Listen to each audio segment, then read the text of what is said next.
So,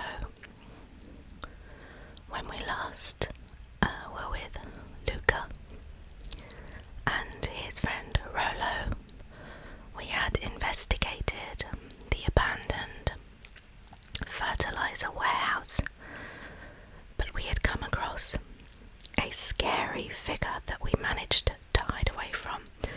A scary figure dressed in sort of lab protective clothing, in PPE, and they were disposing of some questionable waste.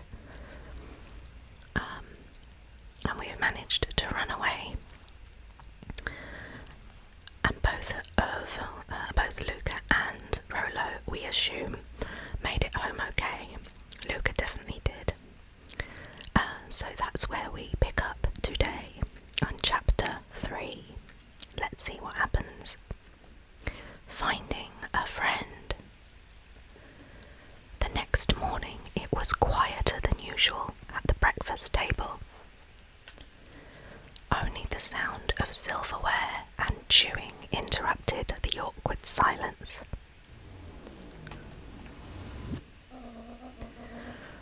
I finished jarring a mess of jam last night.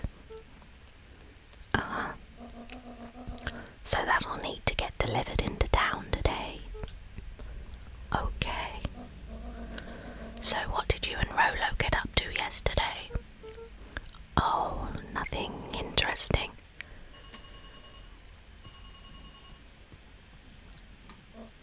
Hello? I see.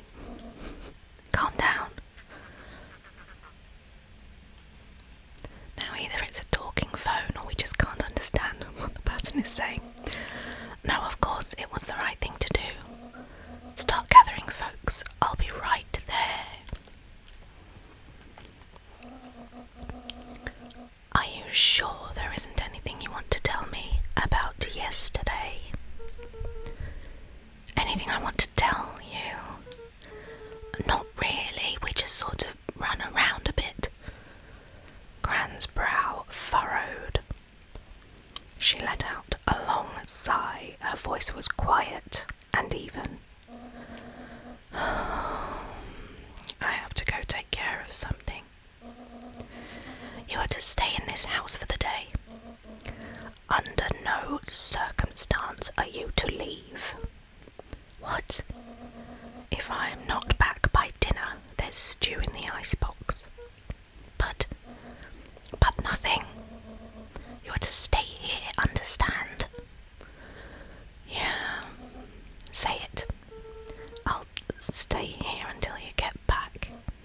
Good. Oh, and Luca. You left the icebox open yesterday. We're not made of money, you know. Well, that was strange. You're telling me? Well, I did actually notice we left the icebox open, but there wasn't the facility to close it. Well, what do we do? So many mysteries. We can sit on this lovely comfy chair by the fire, but we really need to get in touch with Rolo, don't we? And find out what he knows.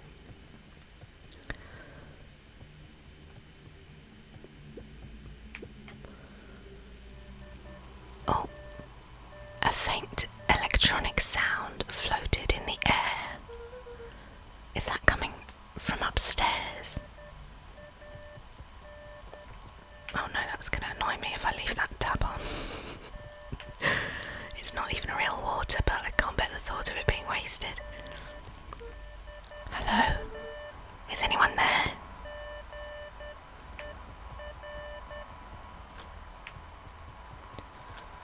It must be in our bedroom, the bedroom we share with Gran. Oh, it's our walkie-talkie. Hello? Rolo, is that you?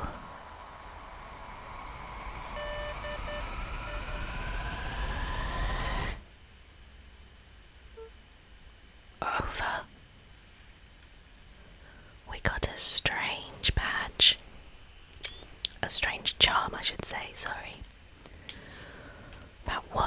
strange and it was very loud.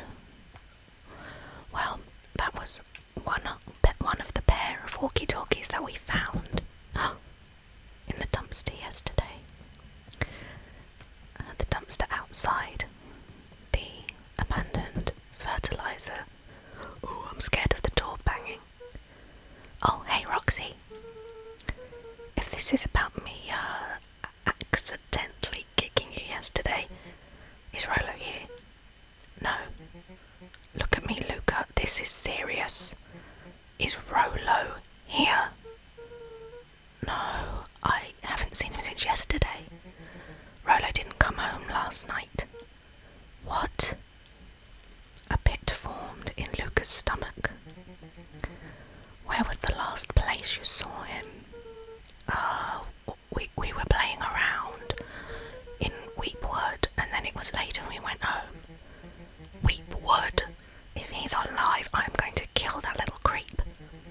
Is there anything else? Anything that he said? Luca's mouth felt dry. No, we were just messing around. Okay. I need to go let people know to check the woods. You just stay out of trouble. Go see if he's hiding in the library or something. Luca could feel his heart beating in his throat. Rolo, where are you? Okay, well we have our first objective for today, which is check the library for Rolo. Well, we've been given instructions by Roxy, but we were told by Gran to stay indoors. But now we know Rolo's missing, we can't really stay in, can we? Well, I'm not happy that I was right to question whether Rolo actually got home okay. Wonder what's down that way. The road leading to Beacon Pines was long and uninspiring, a sort of natural barrier for the impatient. I don't know why I didn't check that sooner. Okay, who's around? Have we spoken to this person before? I don't think so. Hey Bert, have you seen Rolo? Nope. Though I've mostly been talking to clipboards. They're setting up lots of stuff for the festival. This one said he had to process some answers. I told him that was fine. I'll wait right here until he gets back.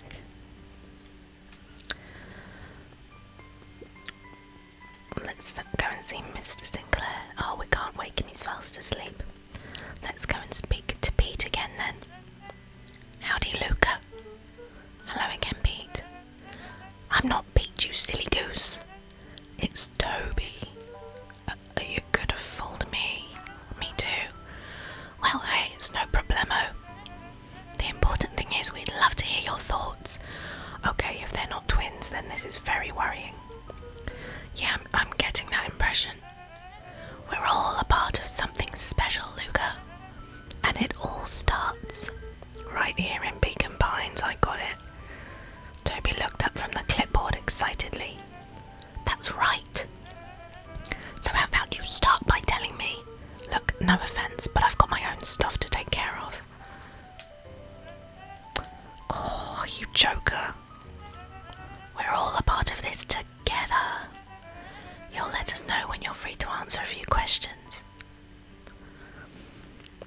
They're very creepy, aren't they? Well, we were told to head towards the library. We really need to get back to work. Just a couple more minutes. If Roxy said she will be here, then she will be here. I just don't see why I'm standing around doing nothing and waiting for Roxy when I could be standing around doing nothing and getting paid for it. Come on, Lumi, Roxy needs our help. Oh, my parents wouldn't listen. No offence, but isn't Rolo always getting into trouble? Something feels different this time. What can we do to help? We need to check where the adults aren't. So I guess it's up to us to check Weepwood. Our shift doesn't end for another couple of hours. We could spend the time making posters. That would be great. I guess. Right, Fitz and I will check Weepwood. We'll later to pick up the posters. I think my dad has a map of Weepwood. Let's swing by my house and grab it before we head out.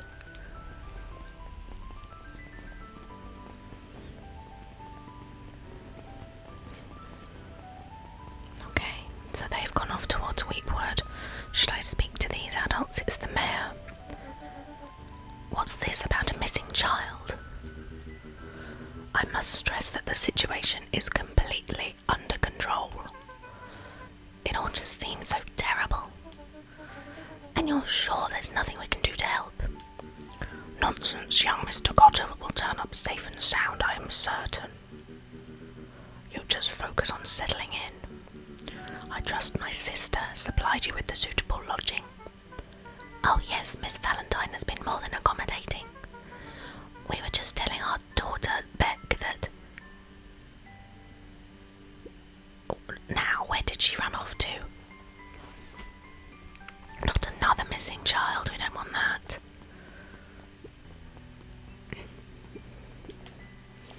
His eyes went wide in disbelief. What do you mean, vanished? That's impossible. Oh my, he doesn't even see the danger he's in. Oh dear, that's a bit ominous, isn't it? It's down here. So I didn't come down here yesterday. Let's see who we can talk to. Hey, son. History Museum. It's laughable, really. Did you happen to see Rolo in there? No, just the shadow of a family. Clinging on to a town, clinging on to the past. We've got a new charm, Cling. Feel free to check for yourself, but don't expect to have your mind blown. Can we go in there? We can. Sharper Valentine, a celebration of excellence. We all know Beacon Pines is a great town. What you might not know is great towns grow from mighty roots, and that is why you cannot tell the story of Beacon Pines without telling the story of one Sharper Valentine. Young Sharper's keen intellect and strong moral fibre led to a grand vision, a vision of community dedicated to a better tomorrow. In his own words, a better tomorrow is within our grasp, but it requires a singular mind to harness it. Lucky for all of us, he decided to grow that vision here in Beacon Pines. And how does one grow a better tomorrow? With fertiliser, of course. Valentine's Fertiliser Company became the lifeblood of a town yearning for purpose, but then tragedy struck, a scientific experiment gone wrong. An accident which took Sharper away from us far too soon. To this day we struggle to pick up the pieces. But one foul harvest isn't enough to stop the people of Beacon Pines. The spirit of Sharper Valentine lives on. It lives in the hearts of everyone with a dream for a better tomorrow. Together we will follow his example and grow a bountiful future. Valentine Fertiliser Remembrance Fund.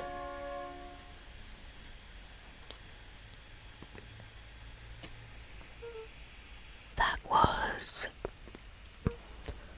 unhelpful. Well, quite a strange figure this Sharper Valentine character was, eh? Let's see this person. Hey Griffin, has Rolo been by? Haven't seen him all day. I'm sure he'll show up safe and sound.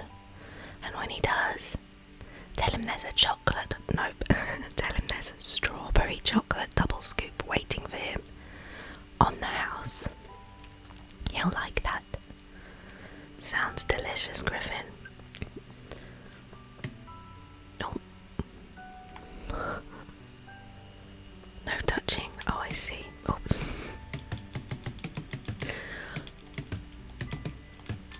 Oh.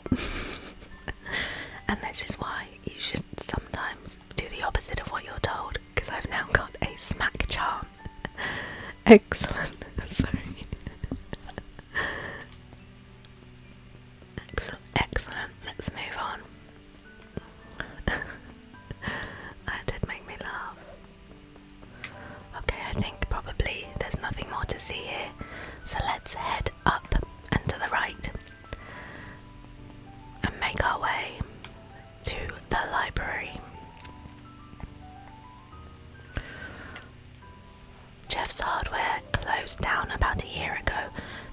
fields of the fowl harvest stretched wide. When there are no crops in the field, tractors don't need fixing. Well, here's the library. Let's hope it's open. It is. And who's this? Cato volunteered at the library during the summers. He wasn't very social, so he'd dedicate each summer to becoming an expert in a single subject, making him a reliable source of very particular knowledge. If you were to ask Cato something he didn't know, he'd escape into the dusty old bookshelves and return with just the right thing. Hey, Cato. Cato was lost in his reading. Luca crooked his head to see the title, Introduction to Melitology. Oh, hey, Luca, you snuck up on me. Good book. Dunno, just started it. He gestured to the shelves. I'm really running out of books I haven't read yet. So now it's on to the wonderful world of bees. Turns out bees are pretty cool. For instance, did you know that around 70% of bee species actually live in underground tunnels? Or that if there are two queens in a hive, they will fight to the death for supremacy. And that's given us a little fight charm. That's interesting, but you haven't seen Rolo around recently, have you? Not since yesterday. Keep an eye out for him, okay? Sure thing. If I see him, you'll be the first to know. Well, thanks, Cato. Let's have a look round. Oh, the cobs I've eaten. A salad-centric travel guide for the mildly adventurous.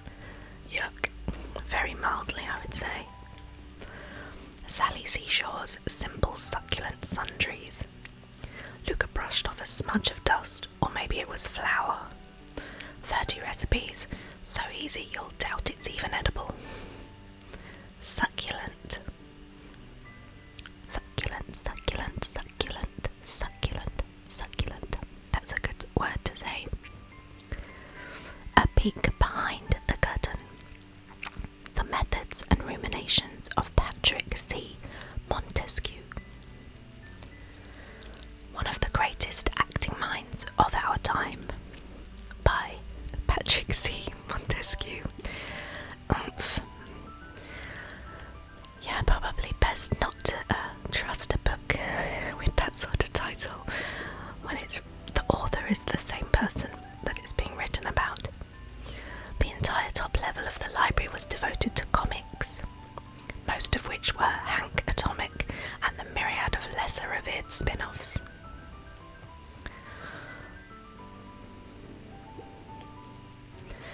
Mycological phosphorescence.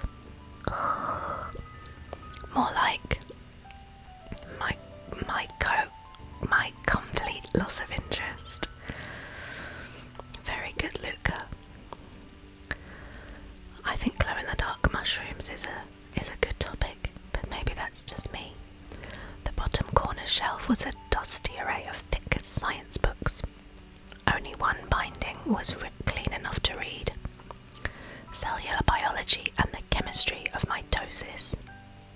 Boring. Who's this? Hey, Jace.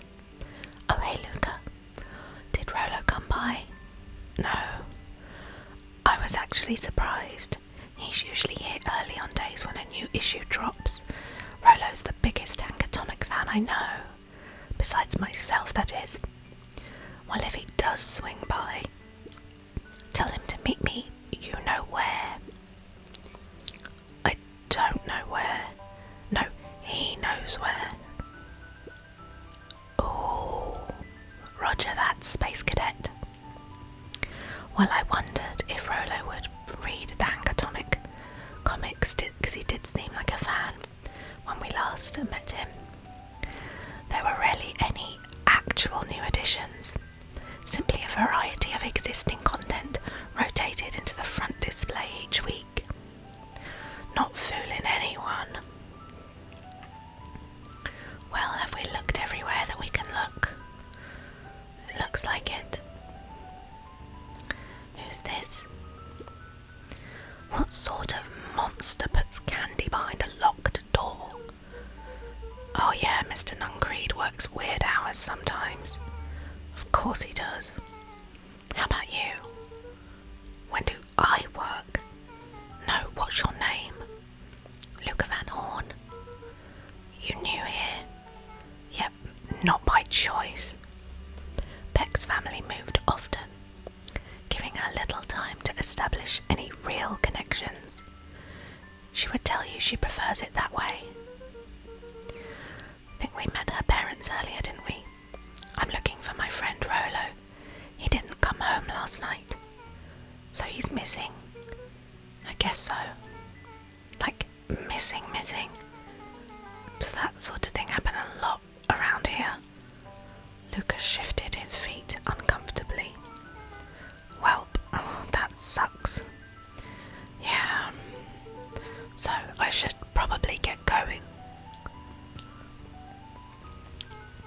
Hey, wait up. What? Beck pulled a coin from her pocket. I'm coming with you. What? So says the unlucky penny. Unlucky? Yeah, well, technically it landed on heads. Leave this kid to find his friend alone. But I always do the opposite. Oh, that's kinda like me and Rolo. I guess Rolo is my unlucky penny. He sure is. That settles it. A person should never be without their unlucky penny. Let's go find him. The name's Beck. Pleasure to meet you, Beck. I suppose I could use some help. Try to keep up. So, Mr. Nuncreed's drugstore is closed. Can't use the phone, okay. Oh, there's our friend who likes collecting bugs. Joey, have you seen Rolo around? No, sorry, Luca. I've had my eyes in the dirt looking for beetles. I can't seem to find any. He never came home last night. Do you think it's because it's been colder than normal? I don't see why that would have anything to do with Rolo. No, the beetles. Do you think the temperature confused their circadian rhythm or something? Who's to say? I'm no beetleologist. Just keep an eye out for him, would you? An eye out for him, of course. Well, we didn't go this way last time, so perhaps we should. What if I can... Oh, after the foul harvest destroyed their wealth and reputation, the Valentines shuttered off their estate from the rest of town. So this is where the Valentines live. The Valentine mansion loomed over every other building in town, both figuratively and literally. Well, you can always tell it's a spooky building because it's grey and purple, and those are spooky colours, that's fact. Oh, okay, now we found another little place. Any other little things that we can find? Doesn't look like it. What is this? Oh, we don't seem able to go into it. And there doesn't seem to be anything that we can interact with. Let me just check down the bottom here. No, okay. Well, that remains a mystery.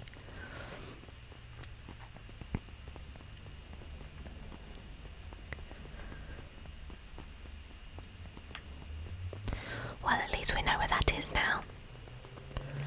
Anything that we can look at here? Ah, yes. Luca peeked up at the beehive. It appeared to be deserted. That's strange.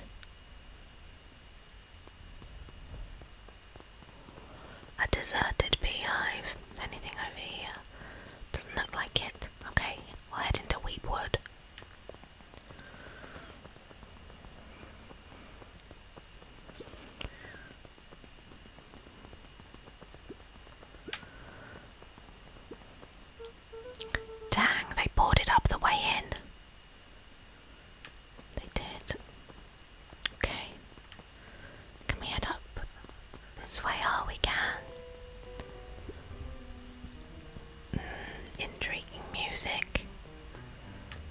There's a green puddle on the ground. Luca felt a chill as he approached Beck. Her eyes were locked on the strange green liquid. The nearby grass was coated in a fine layer of frost.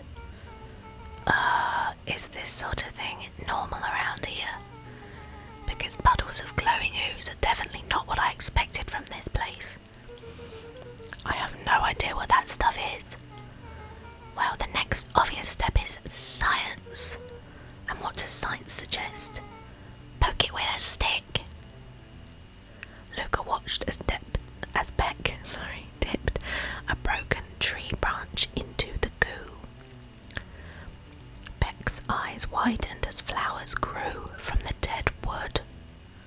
First small buds, which quickly bloomed into vibrant petals. What the? Cool! As quickly as they had grown, the flowers began to shrivel and turn grey. Beck dropped the stick with a grunt of disgust. Okay, so the science tells us this gunk is weird as hell. Yeah, it seems dangerous.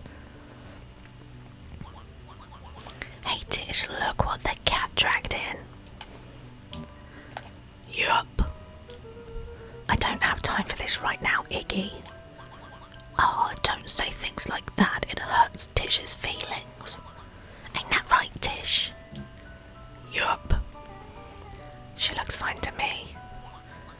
Why, hello, I don't think we've been properly introduced. Iggy's the name. This is my compatriot, Tish. Yup. You've probably heard of us. Can't say I have. I'll forgive you just this once on account of you being new round here. Why would you hang out with this dud? Oh, he seems pretty alright. Iggy, why do you have to be so... you? Has he even told you that his parents skipped out on him? Shut up. It's true, they got tired of having such a pathetic kid and left him. Iggy, I'm only gonna say this one time. Don't talk about my family. Well, look who's grown a backbone now that a girl's around. First his pops croaked, then his mum finally couldn't take it anymore and bounced. Iggy took a step towards Luca, his sneer lit by the glowing puddle. Beck could see tears welling in Luca's eyes, his fists clenched. Some things about Beacon Pines were very different from the city, but a bully from a hayseed town is really no different from a city bully. Beck took a deep breath and thought, well, time to bust out the tickles or strange.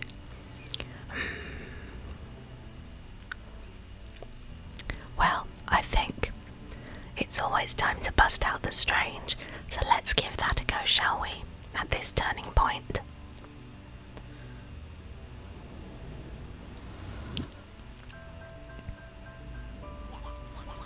Alright, Luca, looks like you need a little mud bath.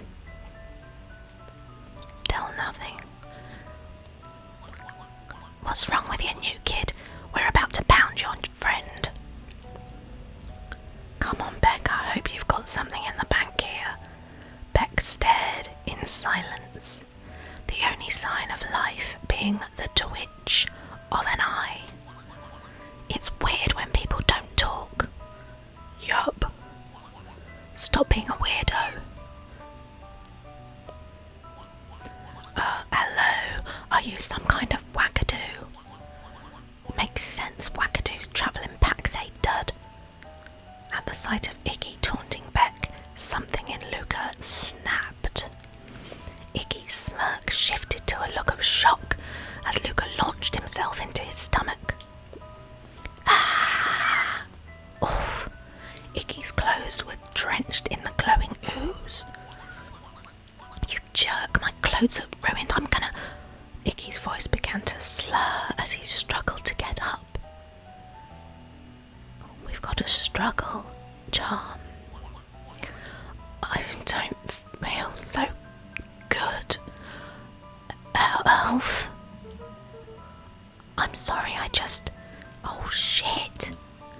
Yup.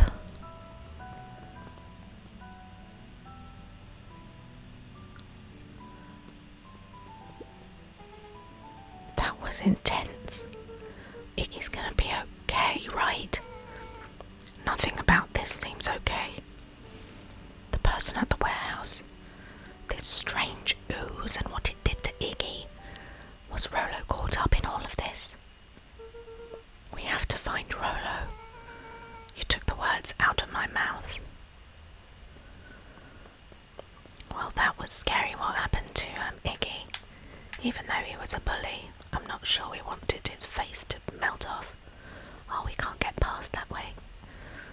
Let's just see if there's anything else we can investigate round here. Property of Valentine Fertilizer Company. Looks old. Okay. Well, I guess we get going. Whoa there, little buddies. You startled me. What in the dickens are you up to in this part of town? We were just helping look for Rolo. Oh, you haven't heard the good news? Rolo showed up safe and sound a bit ago. Really? So where was he? It's funny, really. He just got a little turned around in the woods. They can be disorienting, you know. I am starting to get that impression. Rolo's at his house now, getting some well-deserved rest. Wow, that's a relief. You two should scurry along before you get lost yourselves. Yeah, come on, Beck.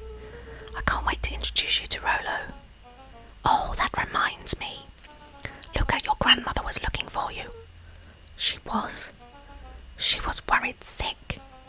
You should march home, straight home. I guess. Beck, your folks might be getting worried too. I'll walk you home. I need to talk with Nellie about work anyway. Beck glanced toward Luca. I guess all's well that ends well. I'll introduce you to Rolo tomorrow. Sure. Glad he's okay.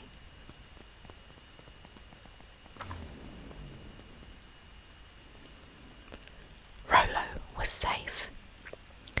A wave of relief washed over Luca, which was quickly replaced by a sense of dread. Granny's going to kill me. If he hurried, he might just make it home before sundown. Chapter 4. Our harvest awaits. Luca took a deep breath and gingerly opened the door, steeling himself for Gran's wrath. Gran, I'm home. Everything's fine. Gran.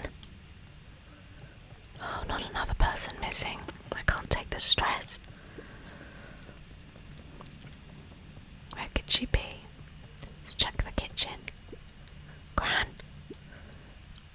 I know I wasn't supposed to go anywhere. I was just helping look for Rolo. Is she in the garden? No. Is there anything we can investigate in the garden? Doesn't look like it. Where could she be? Gran. Roxy came over. She was worried about him, so I figured you wouldn't mind if I helped look for him.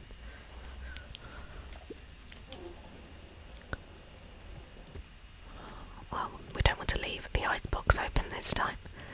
It turns out Rolo is safe and sound. Still no Gran.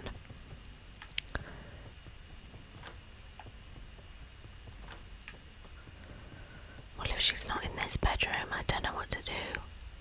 Luca was alone. The house was empty. So Gran's not back yet.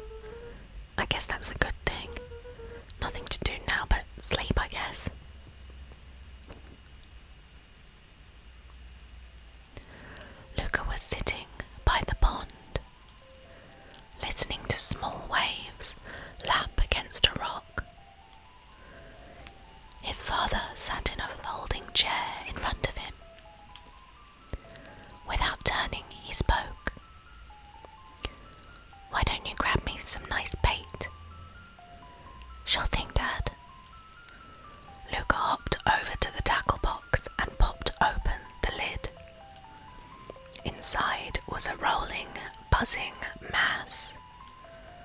We're fishing with bees. Bees? Luca's father gave a warm chuckle. Well, you catch more fish with bees than honey. Pick us out a good one. Luca closed his eyes and plucked out a bee. He could feel its wings struggle between his finger and thumb. Holding it at arm's length, he hurried over. His father deftly baited the hook and examined his work. Interesting choice. With a practiced flick of the wrist, the line buzzed in a graceful arc. The water accepted it without a splash or a ripple. The wrong choice, but I respect it. The pond began to freeze over. Sometimes we gotta make the wrong choice before we can make it right. Pallid ice propagated across the still surface with an alarming speed. Lucas scrambled back as the ground beneath him turned cold. Dad, I don't understand. Sorry, kiddo. Understanding isn't always part of the deal. The relentless ice shot through the fishing line towards his father. Dad, look out! His father casually wound the reel. None of it's your fault, you know. Never was. Dad, we have to go. Luca grabbed his father's shoulders, trying to pull him away. Please, you have to run. The ice crackled as it spread across his father's hands. That's the thing about fishing, Luca. His chest began to crystallize. You toss your hook in and you never know what you're gonna pull out. A shock of searing cold ran up Luca's arms. He gave one last desperate tug. The chair tipped backwards in a single frozen mass. Luca tried to stop the momentum, but it was too late. He watched the icy form of his father slam into the hard ground, shattering into 1,000 pieces that crowded around his feet. Dad, I don't understand. What does all this mean? The gentle rustle of leaves was the only reply.